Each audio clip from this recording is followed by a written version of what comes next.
Hey, this is Paul with Paul's Mobile Homes, and I was just asked to make sort of like an overall everything I know about mobile homes video, and I'm going to try and do it fast because you don't have much time, and neither do I. So, not that I know everything because I really don't. I mean, I know some things, and maybe some of them can be helpful to you. Here we go. Starting number one, like, do you want a mobile home? First of all, okay. So, one of the main reasons why people want mobile homes is because it's the easiest entrance point into home ownership. Some people, I think rightly, kind of think that, just renting all the time, you never see any money back. Now, if you get a mobile home in a park, it's true that you're renting the land, so part of your money is going to that, but part of your money is going to the home. And you can sell it later, which you could never do in an apartment or if you rent somebody else's home. One of the reasons I think mobile homes are a better deal than apartments, and everybody's got their own opinion, so you're feel to think what you like, is that the mobile home is separate from any other homes. It's on a piece of land. It's separated. You don't have to go through a big lobby or rubber elevator, stuff like that, up the stairs to take your groceries inside or whatever you're buying inside. You just go into your own driveway, right at the steps, you're inside. It's on one floor. It's on one level. It's convenient for people that don't like to go up and down stairs.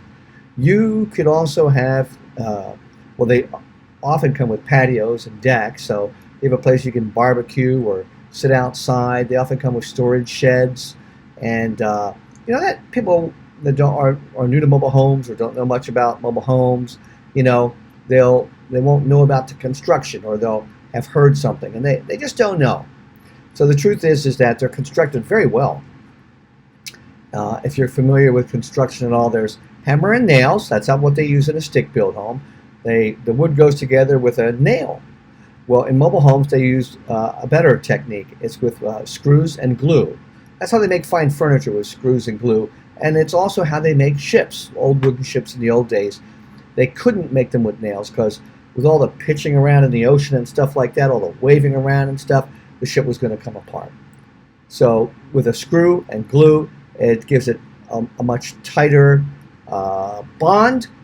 You need that because they're transporting the mobile home down the street in pieces. It's manufactured in a factory and brought and put on the site where it is. So they use screw and glue to hold together. It's on a metal frame. And the metal frame is then put onto pilings per local county code. Each county's code might be a little bit different.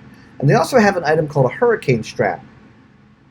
And these are straps around the bottom of the mobile home that go from the home and then into the ground to hold it still in case there's a hurricane.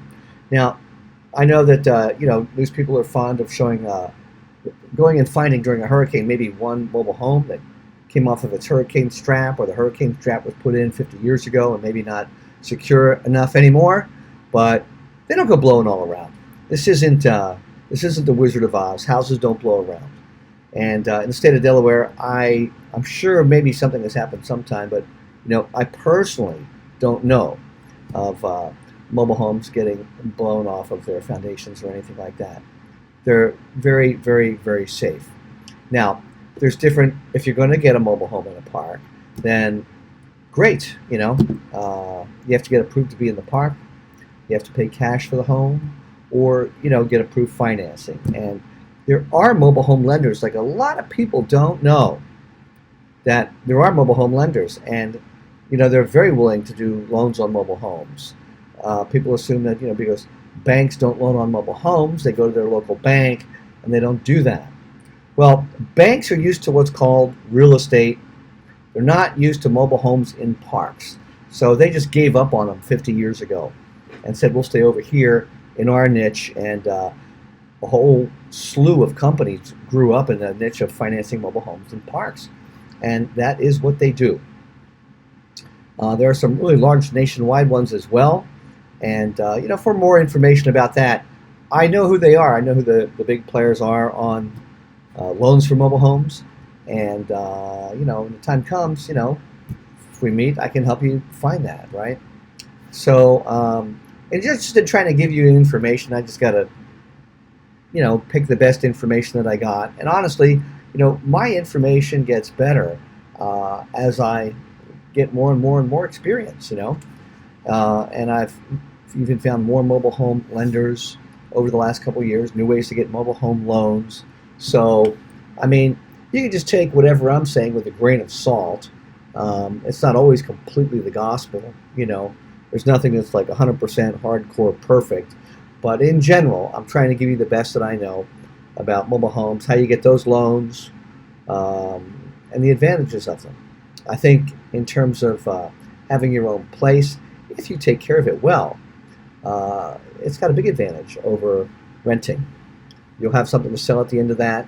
You know, sometimes new families want to use them as a startup, and then they graduate up from there and get their own home on its own land, which is great. A lot of times, people want to downsize later in life. You know, there's less people in the home, or you know, somebody is single. They can get an inexpensive mobile home by themselves, and it's very comfortable. You know, having a comfortable place to live without, you know, feeling like all you're doing is working to be in a home is it's a comfort. It's a comfort. And then speaking of that, I would never try to buy any kind of housing or get into any kind of housing where you're really trying to stretch yourself so bad. You know, you just don't want to do that. It never works out. And so, you know, you've got to be making adequate income to get in one. Some people have the idea, maybe from the old days or something, that you know these mobile homes, they don't cost hardly anything, but they do. Everything's got a cost, right? So, but you want to make sure that you have enough what they call disposable income, and disposable income will help you have enough. I would never, you know, let's say if your lot rent is going to be $600 and your payment's going to be $250, that's $850. Don't forget that you'll have to pay for the electric and gas also, as well, in most of them, and so that'll be a little bit more. Mostly the park lot rents cover the water and the sewer and the trash removal and the snow removal, and some have swimming pools and clubhouses. A few even include basic cable TV with their lot rent. So that's the deal with mobile homes and mobile home parks. You know, getting funding in them isn't that hard. I'm going to cover a little bit about the funding for you here. That'll help. So you always need to have a down payment. They don't have any VA programs or first-time buyer programs currently in the mobile home area. I think that the current Secretary of HUD, Ben Carson, wants to expand the programs on mobile homes. From what I understand, he's very into mobile homes and knows that they are the best deal in affordable housing anywhere in the country. You know, you can't get a better deal for an entrance into housing than a mobile home in a park. So, credit scores and the things that they look at. You know, I mean, I always tell people, think of the word credit like you think of the word trust. And, you know, just pretend to be the banker yourself, and somebody asks you for a loan for $20,000 and you don't know them. And, you know, how do you know you're going to get your money back? So they developed a system. My opinion is that the system isn't perfect. The system's pretty good. So I haven't come up with a better one, so I'm not going to complain about it. But I have heard of, you know, things that are unfair and injustices and wrong things on people's credit reports. But overall, what they're looking for is, how do you deal with the people you owe money to? That's really what it's based on. I mean, if you know a person who, well, all they're doing is like never paying their bills, and you know they have all this stuff out on credit, they never pay it, they're not going to get a loan. They're not going to get a loan. They keep records for that reason, you know, to screen out those type of people. Now, some people maybe were not as smart as they wanted to be when they were younger, put some bad stuff on their score, but they want to fix it. They want to make it better. And there is recourse to fixing it. But the truth is, I mean, there's what I consider to be fairy tales out there about that. You know, oh, just wait so much time and it's going to drop off. But that really, it doesn't always happen. I mean, you know, if you have a debt,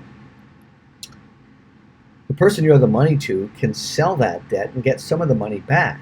They sell it to what's called a collection agency. So let's say you owe $100 and the collection agency says, hey, if you give us legal rights to that debt for, let's say, $40, then you get 40 bucks in. But now you can't collect, only we can. So that's what the collection agency does. So the company that you owe the 100 bucks to, they're out of it now. They got 40 bucks of the 100 that you owe them. Now the collection agency has the right to collect the 100 from you. And that can get sold, as far as I know, again and again and again. So the idea that it's just going to go away by waiting and then, you skated by, maybe it happens sometimes. But I've heard of a lot of people that it doesn't happen. So what do you do? How do you fix it if you got yourself into a fix? Well, the first and the ugliest step, but it's the best one. It's kind of like the road to recovery. It's kind of like the road to credit recovery, okay? And we've all been through this road, apparently, is look at it. You got to find out not only what your credit score is, but you got to print out your credit report and look at those bad things on there.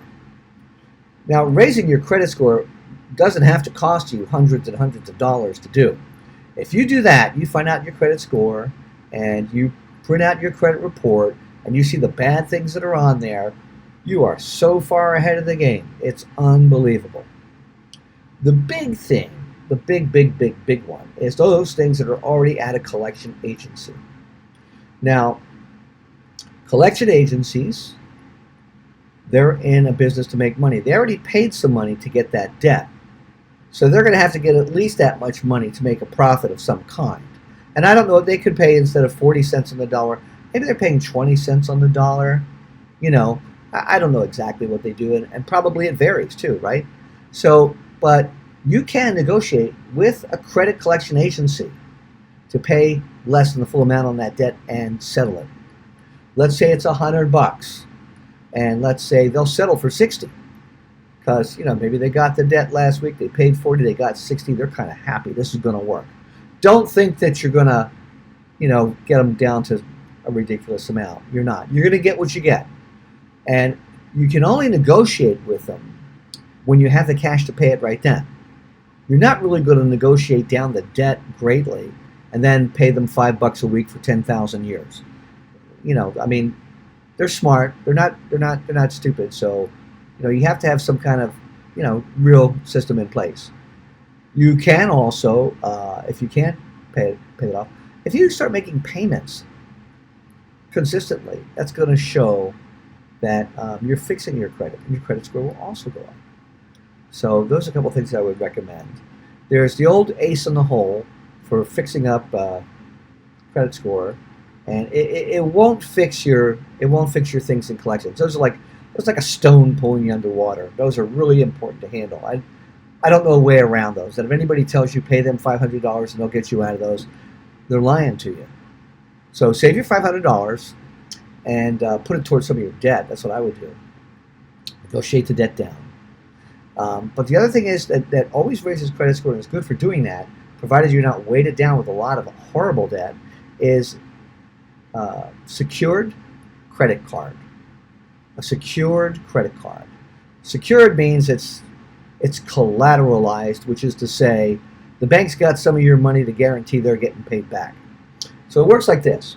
Secured credit card, you are now going to be issued a credit card based on an amount of money you give to the bank, which you are not allowed to touch. So let's call that amount $500. You give the bank $500, they give you a credit card for $500. You can't go into the bank and take your $500 out, if you use that credit card. They're smarter than that. That's called collateral. That's their guarantee that even if you're irresponsible with that card, they're still going to get their money back. They've got the $500.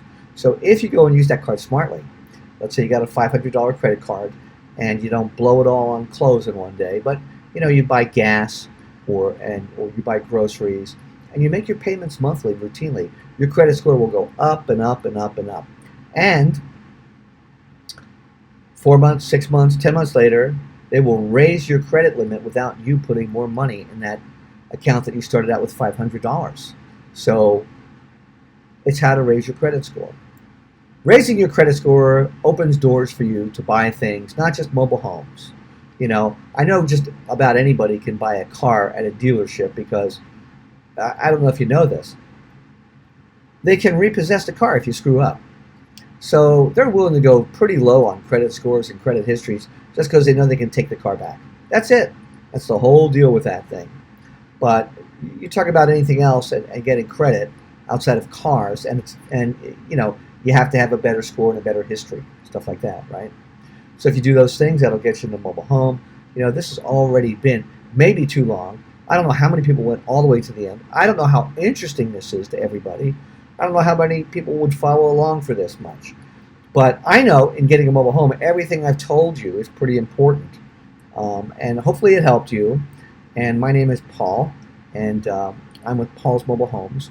We sell remodeled mobile homes in the state of Delaware. I have a website. It's called paulsmobilehomes.com. On there are available listings. And if I helped you in some way, leave a nice comment. Have a great day. Bye-bye.